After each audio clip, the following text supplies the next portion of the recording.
Mbosso n'a jamais porté plainte. Il n'a jamais porté plainte. Il n'y a jamais contre Israël Mutombo. Il n'y a jamais de la politique. Il n'a jamais porté plainte contre qui que ce soit. Il ne s'est jamais plaint de cette question. C'est ça que c'est. Il n'a jamais non plus saisi en tant qu'organe de régulation. Il n'a jamais non plus sollicité un droit de réponse à Bossolo chez Bossolo. C'est vrai. Le CESAC peut s'autosaisir. Ouais. Mais même en cas de flagrance, le droit de la défense est garanti. Il faut inviter l'incriminé. Il faut lui donner la parole, l'écouter avant de les condamner. On ne condamne pas comme ça, sur base, n'est-ce pas, de votre propre compréhension. Il parle d'une mesure conservatoire en attendant d'écouter la convocation du journaliste et du responsable des programmes. Il y a violation des textes. Ils ont mis la charrue devant le bœuf et ça ne s'explique pas. Ça sent l'instrumentalisation, ça sent une motivation. Ça ne s'explique pas parce que cette émission, il y a eu un certain moment où les gens ont décrié certains propos. Là où on attendait que le CESAC puisse condamner. Ils ne l'ont jamais fait. Et c'est maintenant que cette émission venait de faire une grave révélation qui a suscité la clameur publique, qui a suscité, n'est-ce pas, des interpellations et l'invitation de la justice dans ces dossiers-là, qu'on vient de sanctionner l'émission pour 30 jours.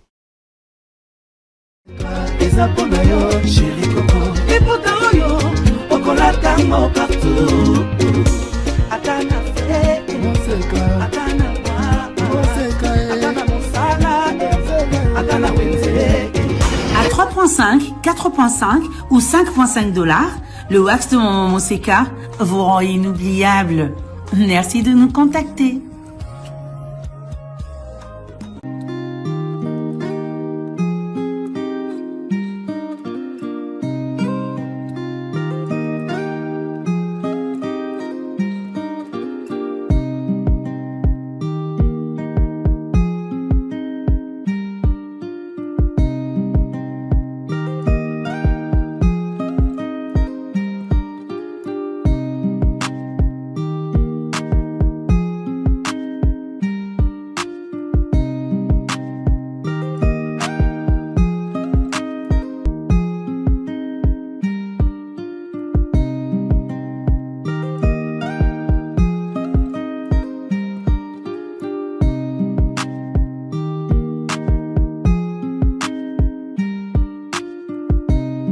Non à la balkanisation de la République démocratique du Congo. Le Congo restera un et indivisible.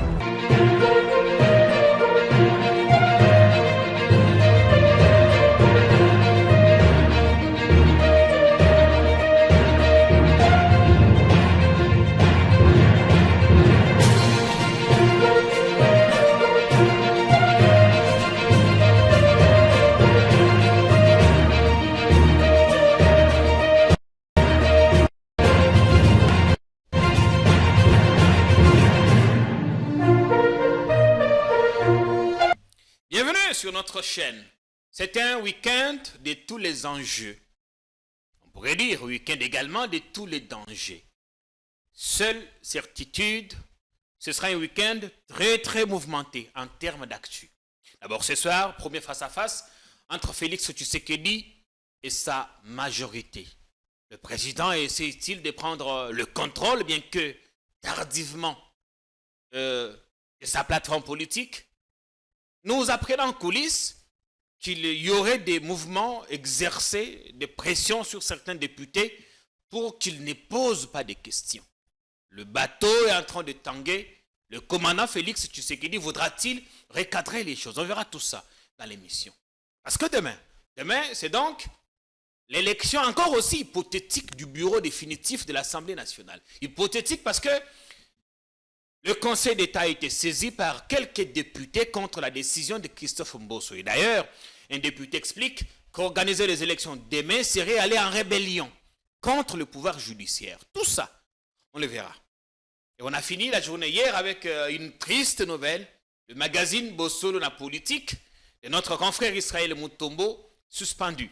Suspendu par le CESAC pour une durée de 30 jours. Là aussi, il y a des questions.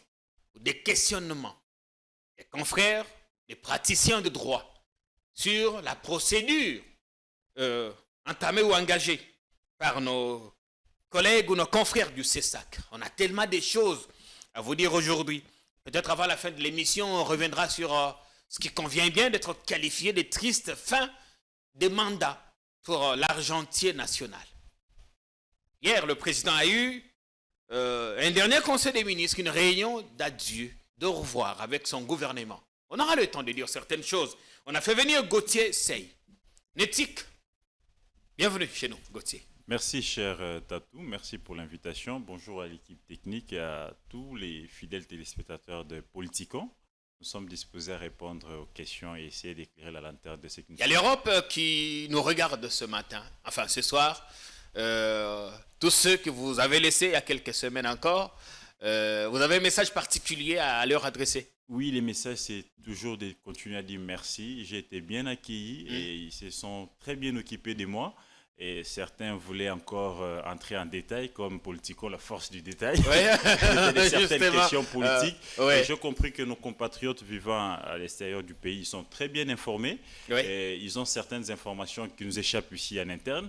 Et j'encourage la diaspora de continuer dans cet élan, de continuer à accompagner les engagés, ceux qui combattent les antivaleurs, ceux qui se battent pour la bonne gouvernance. Et je pense que leur combat a fini par payer. Vous savez qu'il y a un moment, ils ont interdit la musique et ils boycottaient toutes les activités politiques de certains politiques.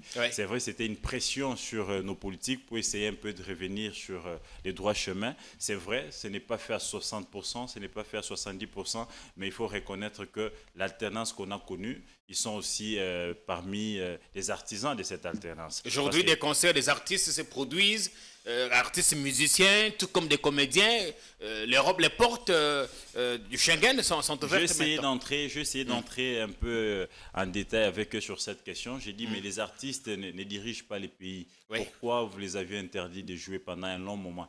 Ils disent, non, c'était un moyen de pression parce qu'eux, ils devaient aussi nous accompagner en dénonçant par leur canal, parce qu'ils sont suivis, ils ont l'air mélomanes, ils sont fidèles à eux. Mais eux ne faisaient que chanter les voleurs, les détracteurs, les criminels financiers. Et c'était un moyen d'empêcher ces criminels-là de se faire entendre, de se faire connaître à Kabea Kamwanga, alors qu'ils pillent à Kinshasa. Mais ils ont compris que... Est-ce que l'objectif est atteint? Parce que des criminels financiers, nous en avons toujours, ils sont toujours aussi chantés.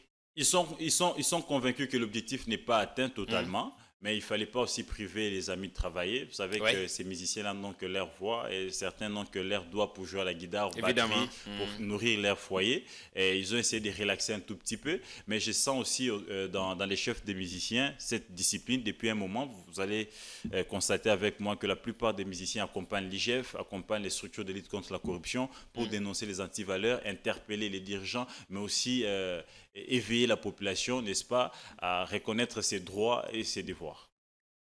En fait, dans l'opinion, au-delà de la casquette du journaliste engagé que vous portez, Gauthier Sey, on dit de vous que vous êtes gaulois.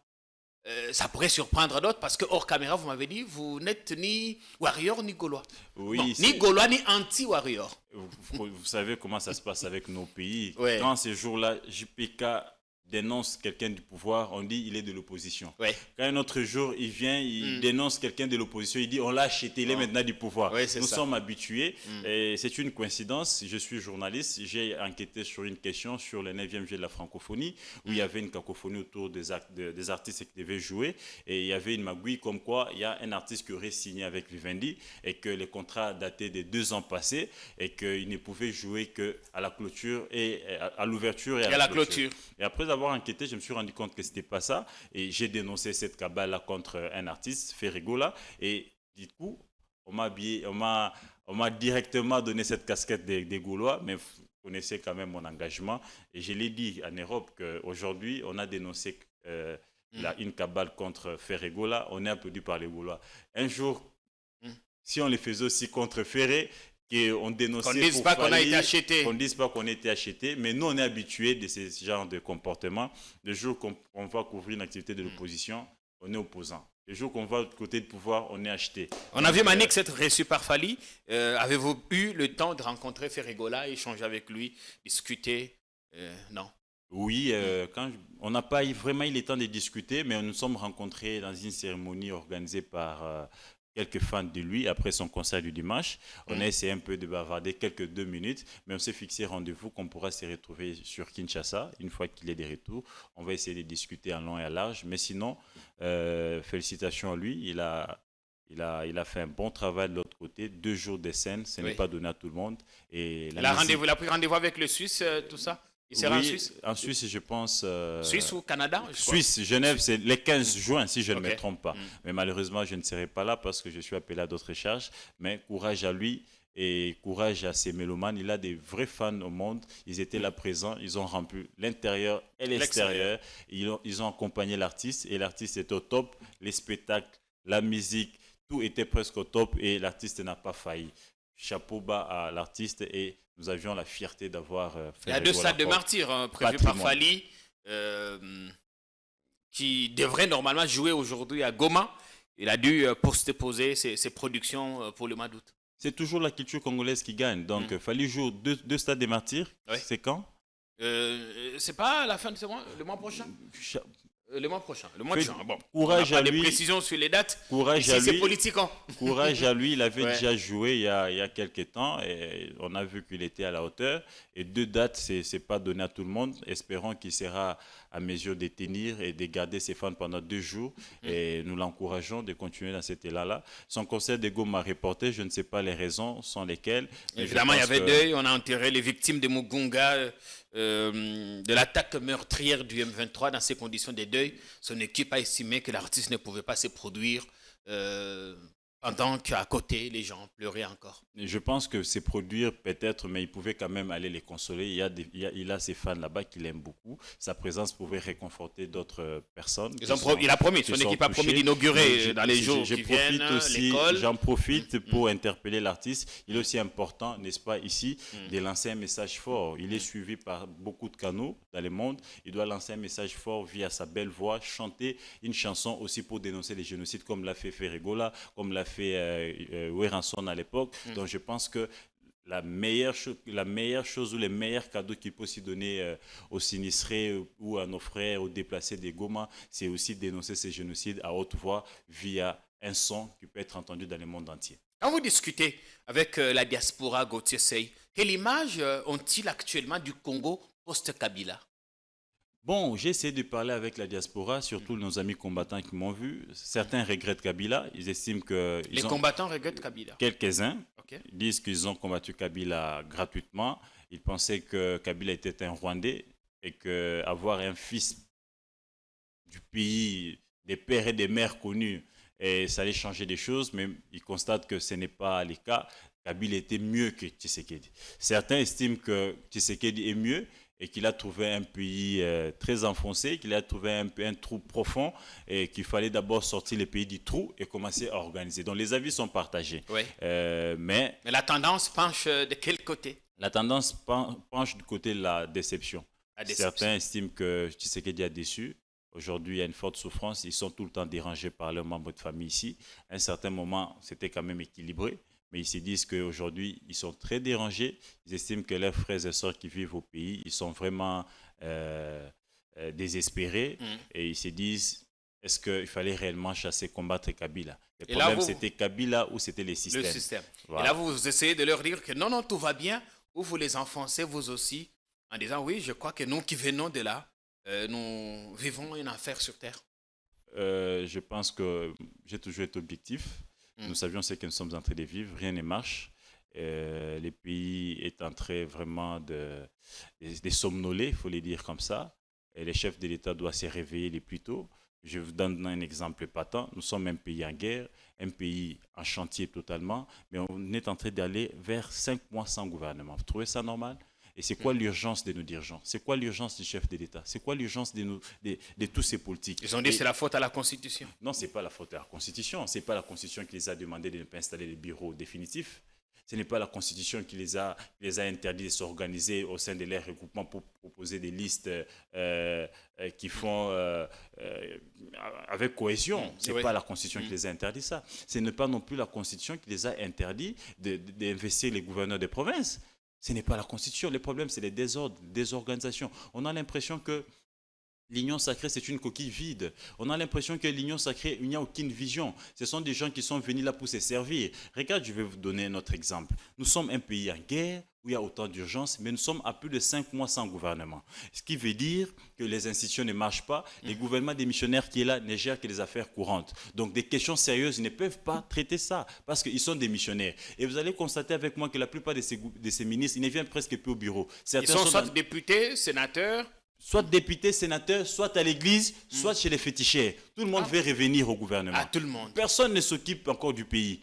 Regarde la ville, Kinshasa-Sema. La Kinshasa est abandonnée. Il n'y a plus de routes. Les embouteillages sont presque partout. Les nids de poules, n'en parlons même pas. Et Sama se bat pour aller au Sénat comme président. Tel se bat pour revenir comme ministre. Il veut aller au Sénat comme président. Mais oui, mais c'est ça. Il a tellement bien géré le gouvernement qu'il vaudrait devenir le dauphin constitutionnel du président. Ouais, suivez mon regard, il a bien géré avec tout, il a laissé autant de localités entre les mains de M23, les taux d'échange, aujourd'hui nous sommes à 2800, les nids des poules, n'en parlons même pas, alors qu'il a lancé un projet avec pompe, Kinshasa zéro trou.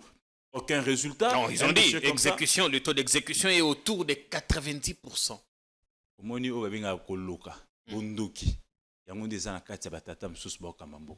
Comment voulez-vous que nous-mêmes qui vivons, Kabamba, il faut aller voir, impraticable. Kabinda, n'en parlons même pas. Itaga, je peux vous citer autant d'acteurs, ça ne marche plus. L'électricité, n'en parlons même pas. Les courants, n'en parlons plutôt. L'eau potable, n'en parlons même pas. Rien ne marche au Congo. Cette histoire d'environnement, il faut reboisement, tout ça, n'en parlons même pas. La chaleur. Donc aujourd'hui, nous sommes partis pour un pays presque non gouverné. J'ai l'impression que l'État n'existe plus. Nous ne voyons l'État que quand on voit les éléments de police ou les phares d'essai avec la Il y a une réelle absence de l'autorité totale de l'État. Absence totale de l'État. Accident, oh, ça les mis attendez, je vais chuter par là. Nous sommes là, le Parlement n'est pas installé. L'Assemblée nationale, c'est toujours le bureau d'âge. Ils s'entrent dedans, ils se profilent là-dedans. Les Sénats, n'en parlons même pas. Aucune province n'a un gouvernement. Dans certaines provinces, même les assemblées provinciales ne sont même pas installées. Les bureaux définitifs ne sont même pas encore installés. Donc, nous avions un pays avec des gouverneurs démissionnaires qui se préoccupent à devenir sénateurs, devenir ministre national, ceci, cela. Nous avions un pays sans gouvernement. Donc, aujourd'hui, un pays avec une administration faible, inféodée, infiltrée. Comment les gens peuvent être calmes dans leur coin, sans gouvernement, sans toutes ces institutions pendant 4 mois? Mboka Kofi. Yango, nalingana relancé un accident et Samuel na nini côté aéroport Anjili. Bourgmestre alobi, mitokala parce qu'il y a eu collusion entre mutuka moko memi bâtiment na 207 alobi na pekisaka mitokala, mais je reçois toujours les appels des généraux, tout ça. Donc de temps en temps on a obligé à ça la profil bas. Mais c'est tout à fait normal. Qui dirige les pays? Nous n'avions pas de gouvernement. Nous sommes un pays avec un régime semi-présidentiel. C'est les gouvernements qui gèrent tout au quotidien. Mais un gouvernement démissionnaire, il se préoccupe eux-mêmes d'aller chez les féticheurs, certains chez les pasteurs pour revenir au sein du gouvernement. Pourquoi vous insistez sur le féticheur? Mais vous n'avez pas vu des images sur la toile où quelques membres du gouvernement allaient chez un féticheur? Non, ça, je n'ai pas vu. Je vais vous envoyer ces images-là. Voilà. Certains sont chez les pasteurs. On va prier pour eux matin, midi, soir. Ils ont confessé. Ils ont détourné 100 millions. Ils ont hypnotisé donc tout ça, c'est l'absence de l'État. Parce que l'État n'existait pas, les gouvernements n'existaient pas. Et nous sommes dans un pays des hommes forts.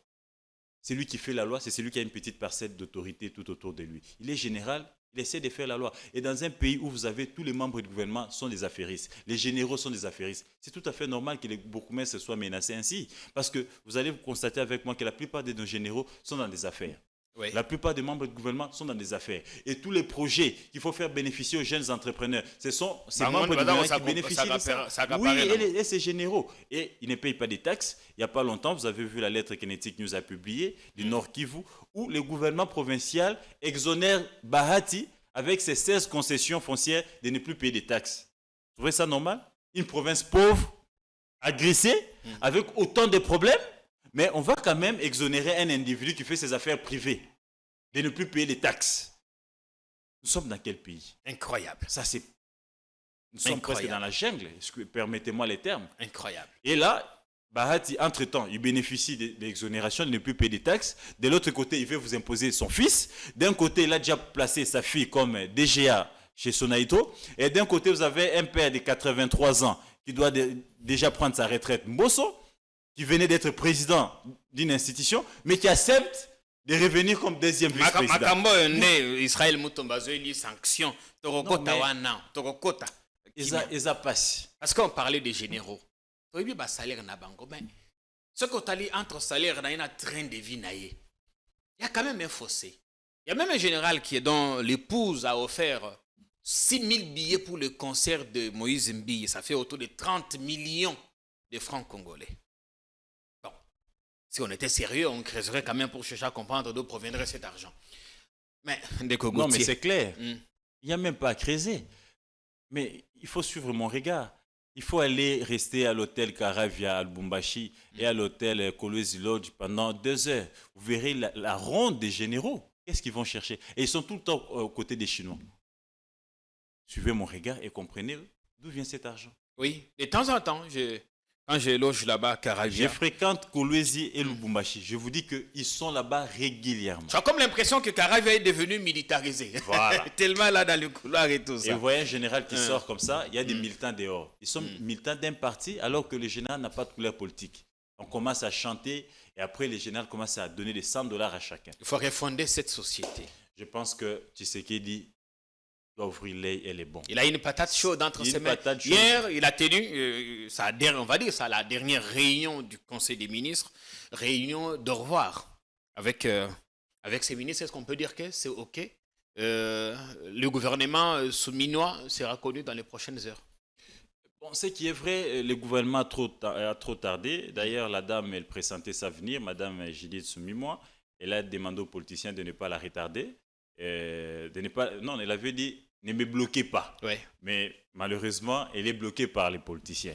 Déjà, la mesure qu'elle voulait instaurer de ne pas voir les autorités morales au sein de son gouvernement, Matata a tenté, ça n'avait pas marché. Matata avait aussi demandé à Kabila de ne pas voir les autorités morales au sein de son gouvernement. Mais 1 an et demi après, le gouvernement était remanié parce qu'on les mettait les bâtons dans les roues. Ces gens-là, ce sont eux qui gèrent leur parti. Aujourd'hui, les partis politiques, ce sont des boutiques. Ils se disent, on a mis nos moyens, on a mis notre temps, notre énergie pour ne pas gérer. Et ils sont habitués avec la transhumance. Ils ont peur, n'est-ce pas, de responsabiliser les jeunes et certains cadres des partis parce que nous savions comment ça se termine. Et voilà pourquoi ils s'organisent toujours, eux, d'être au pouvoir pour avoir un peu de moyens pour maintenir les partis. Parce que les postes politiques leur permettent d'entretenir aussi leurs affaires, ne pas payer des taxes et gagner des marchés en désordre au détriment de jeunes entrepreneurs. Ça, Matata avait échoué. Voilà pourquoi avec Matata D, Matata avait réfléchi. Il a mené une autre recette. C'était quoi? Supprimer les ministères de Finances. C'était les ministres de Finances près du Premier ministre. Oui. Parce que sachant que l'homme politique congolais est faible en matière d'argent, il faut que le Premier ministre soit le patron aussi des finances. À ce moment-là, il pourra avoir une même mise sur les membres du gouvernement. Voilà pourquoi il avait réussi quand même son plan. Si, mais tout ministre, tout politique congolais il aime l'argent. Ouais. Ils sont faibles. Et si tu n'es pas en bon terme avec les premiers, si tu ne respectes pas ces ordres, donc on te bloque au porte-monnaie. Et c'est comme ça que Matata avait réussi, n'est-ce pas, à instaurer la discipline et il a réussi quand même à initier certains projets. Je pense que Madame doit comment on dit, se référer à cette mesure-là. Mais chercher à ne pas voir les autorités morales, ça sera très compliqué. Et là, elle ne saura même pas faire une année calme avec son gouvernement. Matata avait beaucoup de principes. Dans l'accord avec Kabila, il a réussi quand même à obtenir une parcelle de pouvoir. Non, au-delà des principes, il avait réfléchi et il avait mis sur pied une recette qui a tenu bon. Je vous dis que ces gens ici, ils ne respectent que celui qui a la signature. Tu es ministre, tu boudes le premier quand les états des besoins arrivent là-bas. C'est bloqué au niveau de finances. Et vous allez constater avec moi qu'on avait un ministre des Finances tout puissant, tout simplement parce qu'il avait la signature. Il boudait même les instructions du Premier ministre.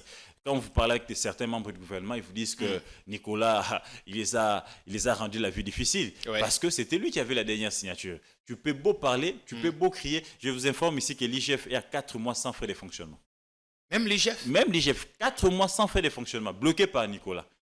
La ville de Kinshasa vient à peine de réceptionner les engins pour la salubrité. Alors que c'est un contrat depuis 2020. Il fallait que le ministre Depuis qu'on des a Finances... lancé Thune Bopeto, Voilà, il fallait que le ministre des Finances puisse signer, n'est-ce pas, un acte d'engagement pour donner la caution, en fait, parce que la ville n'a pas ces moyens-là. Nicolas a bloqué. C'est ce qui a fait que ces projets à Kinbopeto ne puissent pas réussir. mais les engins viennent en fin de mandat. Fin Mais à la mandat. fin, c'est à Tshisekedi qu'on n'a pas rendu un bon service. Oui, tout simplement parce que Tshisekedi s'est réveillé en retard. Tshisekedi, après qu'il ait contacté les Turcs, il s'est rendu compte que Ngobila avait déjà entrepris des démarches avec une structure turque pour la salubrité de la ville de Kinshasa et qu'il fallait la caution pour que cette entreprise-là s'amène avec des engins, avec l'expertise pour nettoyer Kinshasa. C'est après que Tshisekedi se réveille, mais Oui. quand même trop tard, après avoir perdu combien de nos frères et sœurs quinois. Et les engins arrivent, ils mettent 2 mois entre 2 mois à la frontière en Angola. l'Angola et chez nous. Il fallait encore de l'argent pour dédouaner. Les tout-puissants ministres des Finances avaient bloqué l'affaire. Donc, vous comprenez ici que la recette de Matata avait reçu et ça fait en sorte que la discipline soit à l'ordre au sein de son gouvernement. Madame, vous devez vous référer à cette Est-ce recette. qu'elle a assez d'épaules? Elle a assez d'épaules Je pense pour que si faire les chefs face à de ces l'État, hommes si les chefs de l'État, habitués à des coups bas. si les chefs de l'État veulent voir cette femme réussir, cette technicienne, il faut rappeler que c'est une haut fonctionnaire de l'État. Elle a fait ses preuves au sein du PNUD et n'a plus rien à prouver. Elle était ministre du plan pendant une année, quelque chose. Il a quand même bien piloté les projets de 145 territoires par rapport à Mwando Simba. Donc aujourd'hui, je pense que la donner un peu de pouvoir, elle peut faire quelque chose. Et souvent, le maman organise toujours les choses. Je pense que la seule façon que le chef de l'État peut aider cette femme à réussir sa mission, c'est d'arracher le ministère des Finances auprès de Nicolas Kazadi, en faire un ministère près du Premier ministre, qu'elle mette quelqu'un qu'elle va contrôler et que la dernière signature provienne d'elle. À ce moment-là, tous ces hommes qui aiment entretenir les 5-6 vice-mamans, ils vont s'aligner et ils vont respecter la loi. D'abord, est-ce que Nicolas Maintenant, a la chance d'être reconduit? reconduire On a vu le document du parquet général après la Cour de cassation qui demande à l'Assemblée nationale l'autorisation d'instruction dans un premier temps. Déjà, il faut dire que reconduire Nicolas, c'est cracher sur le combat de la lutte contre la corruption. Nicolas, c'est vrai, ce n'est pas encore prouvé noir sur blanc qu'il y a eu des détournements, mais il y a quand même des indices sérieux.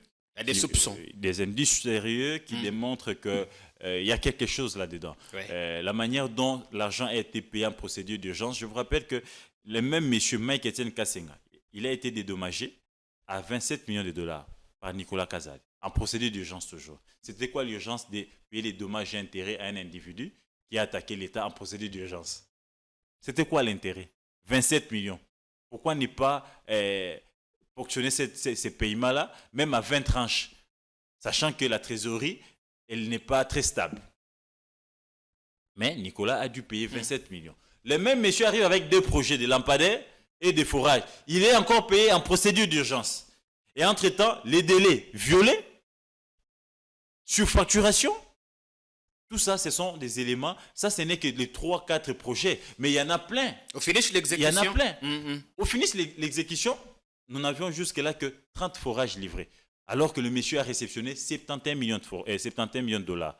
En raison de 239 forages. Parce qu'un forage revenait à 297 000 dollars. 297 000 dollars pour un forage. Vous avez des lampadaires. Un seul lampadaire revient à 5 000 dollars. Et depuis 2021, ils ont réceptionné 13 millions de dollars. C'est 2 ans après, c'est en 2024 qu'ils commencent maintenant à installer les lampadaires. Pourquoi avoir payé en procédure d'urgence et l'exécution a trop tardé? Et pourquoi avoir cautionné la surfacturation? Je pense que le ministre des Finances doit répondre. Et là, il y a déjà une action au niveau de la justice. Et la justice a saisi le Parlement, l'Assemblée nationale, parce que c'est un député national, pour ne pas violer la procédure, afin qu'il y ait autorisation de poursuite. Nous attendons que les enquêtes du parquet près la Cour de cassation puissent finir. On pourrait donc aboutir à la levée de ces immunités et celle de François Roubota. Exactement.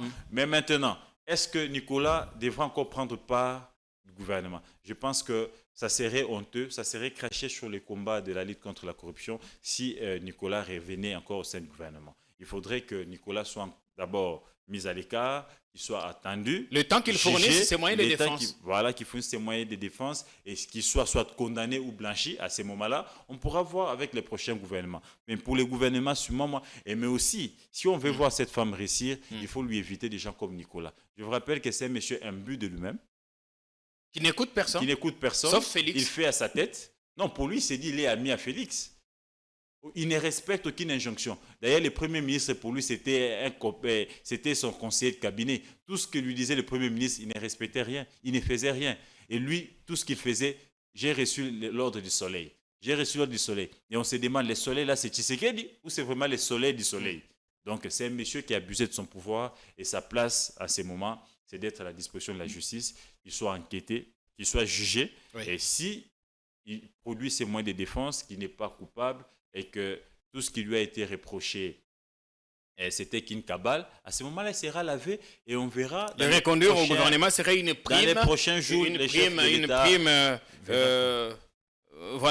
prime accordée au détournement ou... Exactement. Et ça ne serait pas... Pour l'instant, on ne dit pas qu'il a détourné. Les reconduire, ça serait un mauvais message même pour les nouveaux entrants ou pour les nouveaux gouvernements des sous-membres. Ils se diront, écoutez, d'ailleurs, tel a été accusé, il a été accablé par les rapports de l'IGF et de certaines structures de la lutte contre la corruption, mais le chef l'a gardé. Donc, le chef n'a rien à voir avec toute la clameur, tout cela, et ça sera des côtes de Tshisekedi qui vont diminuer. Parce que l'opinion aujourd'hui, en général, que ce soit en province, vous avez vu les chefs de l'État à l'extérieur du pays, à Paris, la diaspora a réclamé Tolingi forage. Donc aujourd'hui, ce n'est plus la question de Tshisekedi, ce n'est plus une question seulement, je ne sais pas moi, de telles structures de contrôle, mais c'est devenu une question des Congolais et Congolaises. Parce que là, il s'agit du social des Congolais. L'eau, c'est la vie. On a appris que Félix l'électricité, c'est aussi la vie. Sans courant, il ne peut pas y avoir de développement. Sans eau, il ne peut pas y avoir de vie. Et regarde nos frères et sœurs qui vivent en province. Ils prennent quelle eau? Une eau de la rivière, non potable, et ils sont exposés à la typhoïde, à autant de maladies. Et voir nos enfants mourir dans ces conditions-là, alors que le gouvernement a disposé des fonds pour leur donner de l'eau potable et pour leur donner de l'électricité. Regarde les Koulouna. C'est souvent dans les grandes artères. Ils profitent de l'obscurité.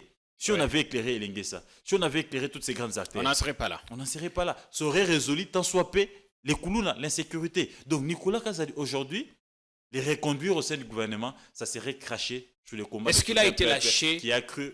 Est-ce qu'il a été lâché? Slogan qui est presque vide, excuse-moi, slogan du parti au pouvoir. Le peuple l'État des droits. L'État des droits. Est-ce qu'il a été lâché? On va parler d'autre chose. A-t-il été lâché par le président? Hier, Africa Intelligence et d'autres médias expliquaient que ses comptes bancaires ont été gelés, que le président les a reçus avec Jules Alinguete, nous semble-t-il. Après explication, le président n'aurait pas été convaincu par les arguments fournis par Nicolas. Netic News, qui est très très ancré dans les enquêtes, a-t-il ou a-t-elle pu avoir ces infos? Selon mes câbles dans les allées du Palais de la Nation, c'est vrai qu'ils ont été reçus. À un certain moment, on a essayé de faire croire au chef d'État que c'était un problème personnel entre Nicolas Kazadi et Jules Alinguete. Il était tout à fait normal que les chefs d'État puissent les interpeller, étant donné que c'est lui, c'est aussi le patron du gouvernement, et que Jules Alinguete pilote un service rattaché à la présidence, pour qu'il puisse avoir la lumière sur toutes ces accusations. Et selon les informations en possession, ça a été prouvé noir sur blanc qu'il ne s'agissait pas d'un problème personnel, c'était un problème d'État. Et il y a eu un contrôle, comme ça s'est fait presque partout dans les structures de l'État, et il s'est avéré qu'il y a eu des fonds qui ont été décaissés pour un travail rendu, qui n'a pas été rendu, les délais violés, il y a eu surfacturation, et ce travail a fuité au sein de la presse. Et la presse, qui est le quatrième pouvoir, a fait son travail. Et après, le chef a demandé à ce que, comme la justice a déjà saisi le dossier, sur base de la clameur, il faut laisser, n'est-ce pas, que la justice fasse son travail. Et voilà, vous constaterez que la justice a saisi même le Parlement. Donc, il faut d'abord essayer ici d'élaguer dans la tête de certains compatriotes qu'il ne s'agit pas d'un problème privé. Il n'y a aucun journaliste qui a un problème avec Nicolas Kazadi. Même pas Israël Moutombo. Même pas Israël Moutombo, qui est le premier à alerter. Donc, c'est un problème d'État. Il s'agit ici de l'argent de contribuables congolais. Donc, même ma grand-mère qui est au village, elle est concernée. Évidemment. Parce qu'il était prévu qu'on construise des forages dans les 145 territoires de la République. Donc, ça devait profiter à tous les compatriotes. Donc, dire que Nicolas a été lâché, j'ai dit non, il n'a pas été lâché, mais je pense qu'un pays qui prend l'état des droits, il n'y a pas d'individu au-dessus des lois. Si vous êtes accusé, il faut suivre la procédure normale. Nous avions vu les DIRCAB, chef de l'État, être arrêté, condamné même.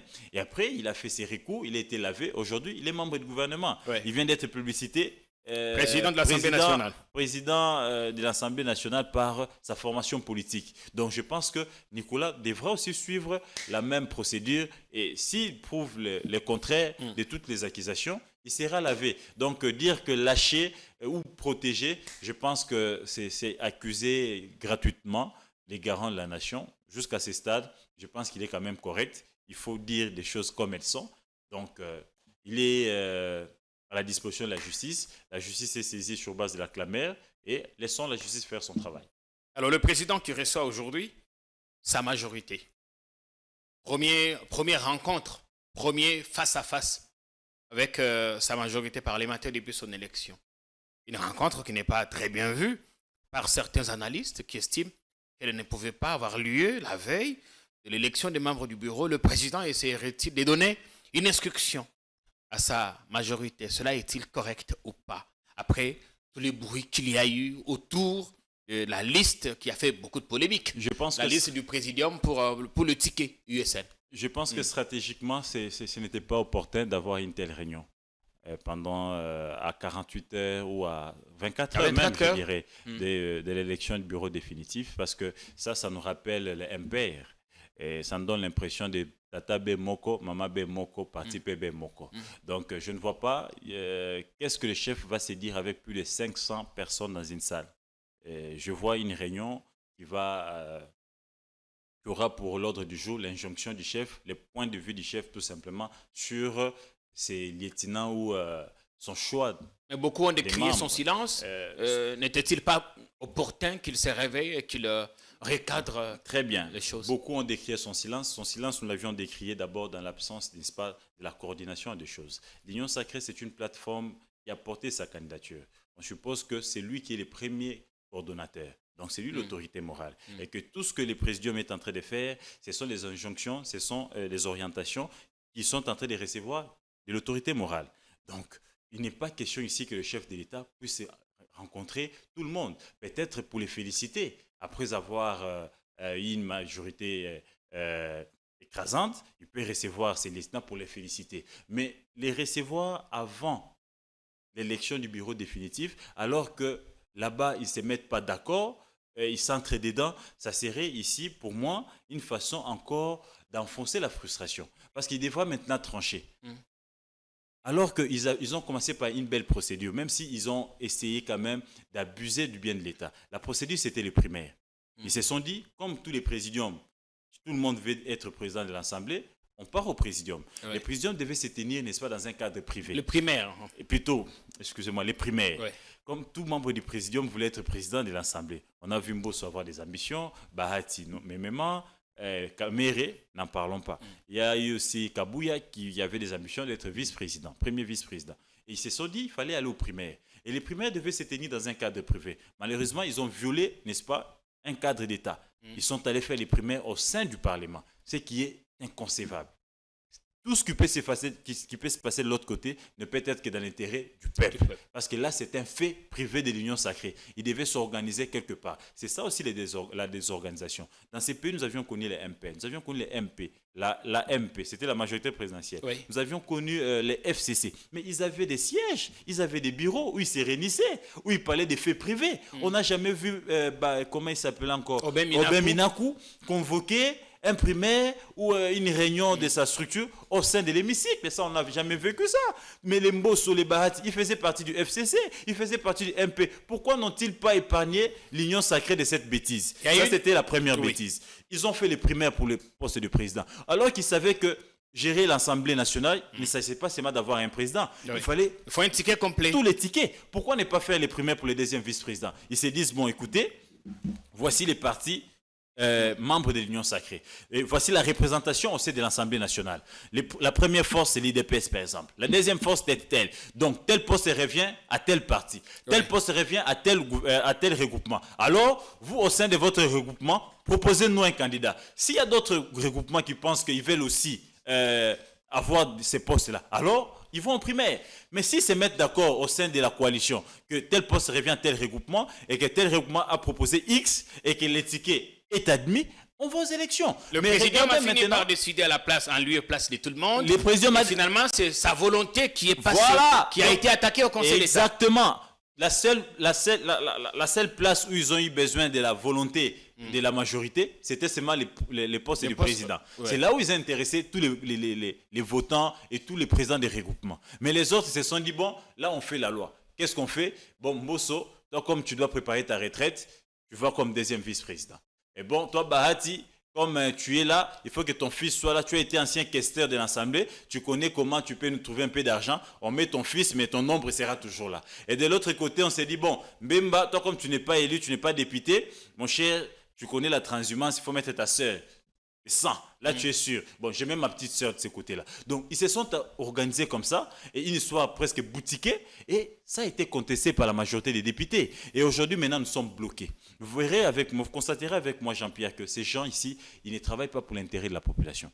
C'est pour leur propre intérêt. Parce que si réellement ils avaient besoin de la population, avec ce qui s'est passé il y a 2 jours à Goma, la bombe là qui a tué des civils, Oui. il y a 2 jours à Goma, certains devaient se dire, je me retire pour l'intérêt général. Je ne peux pas bloquer l'élection de toute une institution parce que les blocages du bureau définitif impactent sur l'investiture du gouvernement. Oui. Le gouvernement est émanation du Parlement. Donc, nous ne pouvons avoir le gouvernement que si on a les bureaux définitifs. Et les bureaux définitifs, maintenant, après que le chef d'État ait nommé le gouvernement, que ce gouvernement vienne présenter son programme, que le programme soit validé par le Parlement, à ce moment-là, le gouvernement peut commencer son travail. Aussi longtemps qu'on n'aura que les bureaux d'âge avec Mbosso, on n'aura jamais de gouvernement. Le gouvernement ne travaillera pas. Et à ce stade, Mme Soumi, moi, ne fait que compter les pouces de ses doigts. Elle ne fait rien. Dommage. Perte de temps. Donc, vous constaterez avec moi que Bahati, Mbosso et tous ces mondes-là, ils ne voient que leurs petits intérêts. Comment se construire dans l'avenir? Comment avoir des postes jetés où ils peuvent avoir de l'argent? Parce que la majorité n'est pas d'accord. Et là maintenant, qu'ils soient reçus aujourd'hui par les chefs de l'État, qu'ils trouvent un consensus, mais ils ne peuvent pas violer les textes de la République. Là, la question au niveau de la justice, les parlements Les et députés, quelques l'Assemblée... députés ont saisi le Conseil d'État. Exactement. L'Assemblée est convoquée, c'est lundi. Ce qui veut dire... Et l'élection est prévue demain c'est samedi. Donc, ce qui veut dire qu'il ne peut pas y avoir élection, il y a surséance. Mais quand il a dit Il faut s'il y a surseoir. élection, c'est que c'est une rébellion contre le pouvoir judiciaire. Une rébellion grave qui va jeter un discrédit sur l'institution. Ils peuvent s'en passer, ils ont le pouvoir. Non, mais le Parlement, ça c'est l'Assemblée nationale, c'est le temple de la démocratie. S'ils osent organiser les élections demain, en violation des textes de la République, mon cher ami, ça sera un Parlement, ça sera une Assemblée nationale qui n'aura pas de valeur aux yeux de la communauté internationale et de certains compatriotes sérieux. On arrive à tout ça parce que certaines personnes La ont gourmandise. voulu On arrive assurer à tout ça. leurs arrières. La gourmandise, mais écoutez, comment voulez-vous que quelqu'un qui a été président d'une institution, un président sortant, il accepte de devenir deuxième vice-président, Ah, c'est son même choix. pas premier vice-président? C'est son choix. Le bon sens voudrait que l'élégance politique. On peut avoir joué à la Ligue des Champions L'élégance et pour- finir peut-être à l'équipe des Papis Tamba. Non, je ne pense pas que quelqu'un peut directement quitter Real pour venir jouer avec les... Je ne pense pas. Il y a quand même... mon air, on a Bomototé. Quand même, tu as été président. À un certain moment, Mais il n'a enfreint aucune loi. mais le bon sens, l'éthique politique. Bien. Est-ce qu'il y a encore L'éthique politique. cette moralité Voilà, avec peut-être. notre Voilà, classe je suis politique? d'accord avec vous parce que cette moralité, il n'y en a plus. Hein. Mais Il le y a problème plus de maintenant avec lui, moralité. c'est que Vous avez il a quelqu'un mis comme dehors, Bahati. il a rejeté toutes les candidatures concurrentes. Je pense que Mbosso va payer cher. Là, vous avez vu la pétition. Elle est signée par plus de 300 députés. Je pense que ça sera une fin tragique de Mbosso. Déjà, il a du mal à partir avec son parti. Je vous rappelle que c'est presque un parti mallette qui ne décolle presque pas, alors que Mbosso est sur la scène politique, ça fait plus de 30 ans. Il a été plusieurs fois ministre, plusieurs fois vice-ministre sous Kabila, et il a eu la chance d'être président d'âge, et puis devenir président pour 2 ans d'une institution comme l'Assemblée nationale. Et je pense qu'il devait, s'il vous plaît, je vais finir là, Oui. Mbosso devait avoir un peu de la hauteur, qui se disent, voilà, le jeu démocratique voudrait aussi qu'on puisse compétir. Parce que certains ne sont pas d'accord avec ma candidature, ils veulent se proposer. On va en compétition et qu'il lui travaille sur son projet de société et qu'il travaille aussi sur sa proximité avec les députés. Mais malheureusement, je suis quand même en contact avec plusieurs présidents de groupes parlementaires. Et quand on voit les captures qu'on m'envoie de certains groupes de députés, personne n'est d'accord avec Mbosso. Ils estiment que Mbosso n'a pas été à la hauteur pendant les 2 ans. La preuve, ils ont totalement raison. Mbosso, c'est la première institution de contrôle au pays. Mais dites-moi, vous êtes journaliste, quels sont les contrôles que le Parlement Mbosso a initiés qui aboutit à des résultats? On a fait tomber l'ancien ministre de l'économie, Kalumba, même s'il a mis beaucoup de temps avant de partir véritablement. Il est tombé dans quelque... Ce n'est pas Mbosso, c'est un projet des Indo-Pakistanais qui ont ici instrumentalisé l'un de nous, un ancien journaliste devenu député. Comment il s'appelle encore? Eliezer Mutombo. Il y avait des Indo-Pakistanais. Eliezer Tamboué. Eliezer Tamboué plutôt. Il y avait des Indo-Pakistanais derrière lui. Et il fallait ici faire payer à Bahati. Mbosso voyait Bahati les combattre. Et c'est comme ça qu'il a cédé à cela. Mais après cette question-là, où il n'y a pas des Indo-Pakistanais, où il n'y a pas d'enjeu d'argent, où il y a seulement l'intérêt général de la population qui prime, qui est tombé? Combien de fois on a décrié les comportements de certains gestionnaires? Est-ce que vous avez vu une question? Vous avez vu... on dit qu'il a géré l'Assemblée en harmonie avec les autres institutions. Vous êtes journaliste de mon pays, allez-y interroger des députés. Certains se plaignent, ils ont introduit des questions, mais qui n'ont jamais été traitées. Et Mbosso soit placé dans ces tiroirs. Et Mbosso, pour lui, il ne faisait que la médiation. C'est tout ce que Mbosso faisait. Tous les ministres qui ont été attaqués par les députés, Mbosso appelait ses ministres, il appelait les députés pour la réconciliation. Il offrait ses bons offices, sa sagesse. Il pensait que c'était des affaires privées. Non, ce sont des affaires d'État. Quand un député acquise ou veut des explications, interpelle un ministre ou un gestionnaire, il est représentant de la population. Ça, ce sont des hydratats de la population qu'il a récoltés pendant les vacances, qu'il ramène. Et Mbosso, il faut laisser passer. Mais Mbosso, pour lui, bon, les bons offices, c'est un vieux sage. C'était devenu un père réconciliateur, pacificateur. À tout moment, non, venez. Qu'est-ce que vous attendez de la réunion d'aujourd'hui, Fachi et sa majorité? Je n'attends rien. C'est vraiment faire perdre du temps à la République, mais aussi le chef de l'État lui-même va perdre son temps inutilement parce qu'ils ne vont pas s'accorder. Ce sont les intérêts personnels qui priment. Les députés sont très remontés. Ils sont très remontés et pour eux, ils veulent boycotter les votes. Et je pense qu'ils ont, n'est-ce pas, l'occasion de faire respecter les textes de la République et de sauver tout un pays. Et je demande au chef de l'État de demander au présidium de respecter la volonté de la majorité. Nous sommes un pays démocratique et la démocratie doit se vivre au sein de l'Assemblée nationale. Mais comme la plateforme Union Sacrée, c'est la première plateforme qu'il a portée comme candidat président, je pense qu'il est temps que cette plateforme respecte, n'est-ce pas, les textes de la République et que cette plateforme puisse, n'est-ce pas, avoir pour socle la démocratie. La majorité veut qu'ils partent aux primaires, que les postes et les autres tickets, qu'ils puissent se décider sur ces tickets. Pourquoi aller aux primaires? Allons carrément aux élections, que le meilleur l'emporte, c'est oui, tout. Oui, parce qu'ils ont peur d'humilier. Parce que c'est entre eux, Non, mais la peur, c'est qu'ils voient Mbosso être humilié. C'est quand même un président sortant, c'est un vieux sage. S'il partait avec Moussa Yamoussi, c'est déjà clair. C'est déjà clair, vous avez vu les visages de Mbosso après qu'il ait perdu face à Kameri. Il a même refusé de féliciter Kameri. Oui. Mais Bahati a été sportif, comment on appelle ça? Les fair play. Voilà. Fair play. Je ne suis pas trop dans les footballs. Les fair play a joué, Bahati s'est levé pour féliciter les gagnants. Mais Mbosso ne voulait même pas s'élever. Vous avez vu le visage de Mbosso ce jour-là et la posture que les présidents du bureau d'âge avaient présenté. Donc, vous comprenez déjà que Mbosso est là, les pouvoirs pour les pouvoirs. Et là, le président passe. Je comprends qu'il a des chantiers à achever. Je comprends qu'il doit achever ces chantiers de Ngiringiri, croisement, Bolafa, Gambela. Vous avez toutes les précisions. Il doit achever son chantier des GB. Mais il peut encore bien le faire avec son argent des députés. Il a aujourd'hui 5 ou 10 députés dans son parti. Certainement, il aura un poste ministériel où il peut proposer quelqu'un. Donc, je ne vois pas pourquoi il doit chercher à s'approcher. Peut-être qu'il s'est dit, s'il n'est pas au bureau, il perdra son statut des membres du présidium. Mais dans tous les cas, l'Union Sacrée doit se restructurer. Je ne pense pas qu'il perdra ses statuts parce que dans ces présidiums-là, nous avions Kabouya qui n'est pas membre du bureau. Mais qui est à la tête d'un grand parti. Qui n'est qu'un simple député. Je pense que son expérience peut servir de l'autre côté. Je ne le vois pas seulement s'accrocher à un poste. Parce que là, vous constatez, Bahati, il s'est vite ressaisi. Il a compris que la personne de son fils posait problème, il a changé automatiquement. Il a proposé quelqu'un qui a fait unanimité au sein du parti et accepté par certains députés. Mais le problème, c'est que tu sais que lui, à tout moment, il peut se retrouver au gouvernement. Mais Pépé, pareil avec un peu de chance. Non, mais il a quelques députés avec lui. Il est autorité morale. Mais d'abord, c'est d'abord moi-même d'abord. Il est autorité morale d'un regroupement. Il peut se présenter. Mais d'ailleurs, moi, je pense que Mbosso a l'âge de se reposer.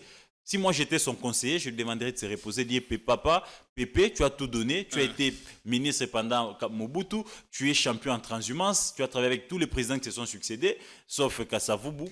Et tu as travaillé avec Mobutu, Kabila père, Kabila fils, et aujourd'hui avec Tshisekedi, il est temps quand même que tu puisses maintenant enseigner la transhumance, enseigner aussi ta petite expérience. Israël Mutombo a dit ça, on connaît. Donc, il a payé le lourd tribut, suspendu pendant, enfin, pas lui, mais l'émission Bosso de la politique. Je ne pense pas que c'est méchant ce que je dis. Je pense que là où ses enfants se trouvent, là où ses petits-fils et ses petites-filles se trouvent, ils sont d'accord avec moi qu'ils ont besoin de voir l'RPP se reposer. La charge là, de la République, à cet âge-là, je pense que ça peut l'emporter. Je vous rappelle que Kengo Wadondo a quitté la scène politique à 79 ans. Et pour l'affaire Israël Mutombo, le CESAC, votre avis, parce qu'on a atterri? Le CESAC, je pense que le CESAC ne doit pas être là pour servir les politiques. Le CESAC doit être là pour protéger les médias.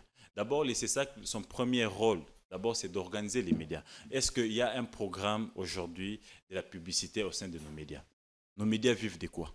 Est-ce qu'il y a une grille? Il y a une grille tarifaire pour nos médias aujourd'hui sur la question de la publicité? Ça, ce sont des questions sur lesquelles le CESAC devait, n'est-ce pas, mettre toute son énergie.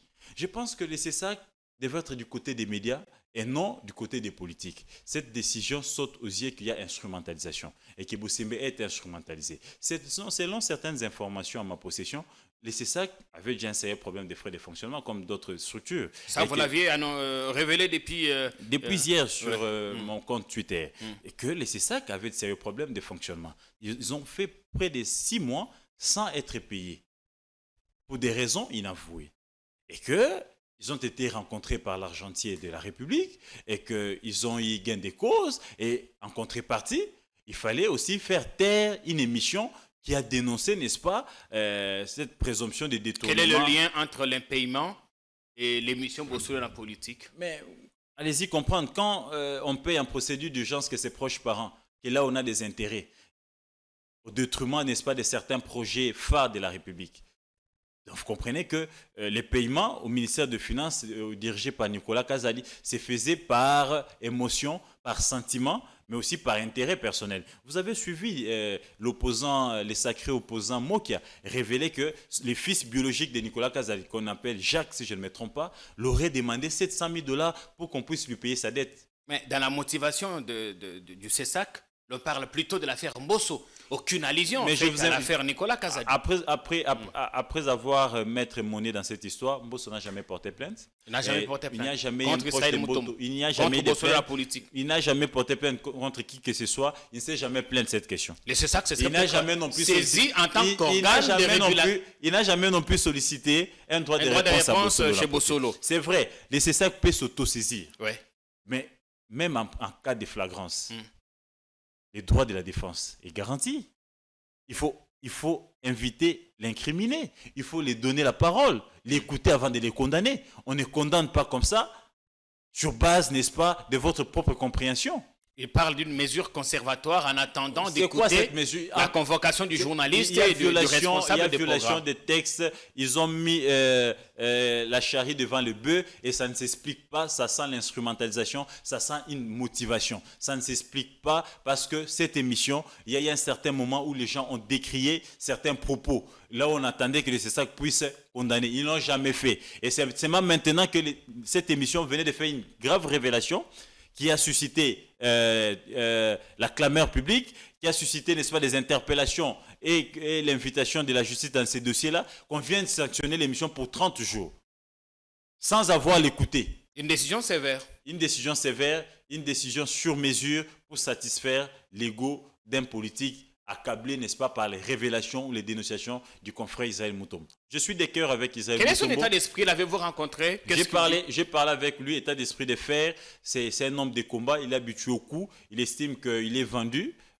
sur coup de billet vert, mais cela ne va pas les décourager de continuer dans son élan de servir la République via les micros, dénoncer, révéler et mener des enquêtes pour sauver l'État. Et c'est une façon pour lui aussi d'aider les chefs de l'État à découvrir ses collaborateurs. Donc, il est prêt. Il me dit qu'il ne va pas introduire un recours. Il va respecter la mesure et Bossolo, la chaîne Bossolo et l'émission ne mourra pas, mais il prend la population congolaise à témoin. Il a dit sur Facebook que l'intimidation ne passe pas. L'intimidation ne passera pas et je l'encourage dans cet élan. Les recours n'ont pas de place. Il va observer cette mesure, mais entre-temps, l'opinion retiendra que, et c'est ça que Debosembe est là pour les intérêts des politiques et leurs propres intérêts, aucun intérêt de l'opinion, parce que ce qui s'est fait, ça va dans le sens d'aider la République. Aujourd'hui, on est au courant qu'il n'y a que 32 forages, alors qu'avec les 71 millions, on devait avoir 239 forages. Aujourd'hui, on est au courant que sur 1000 lampadaires qui devaient être installés, ils n'ont fait que 100 lampadaires. S'ils n'avaient pas dénoncé, est-ce que Bacheli Samba allait dédouaner les matos pour commencer à installer? Ça n'avait pas arrivé. Donc aujourd'hui, nous encourageons les confrères. On espère que vous ne faites pas un raccordement frauduleux entre l'affaire lampadaire, les propos...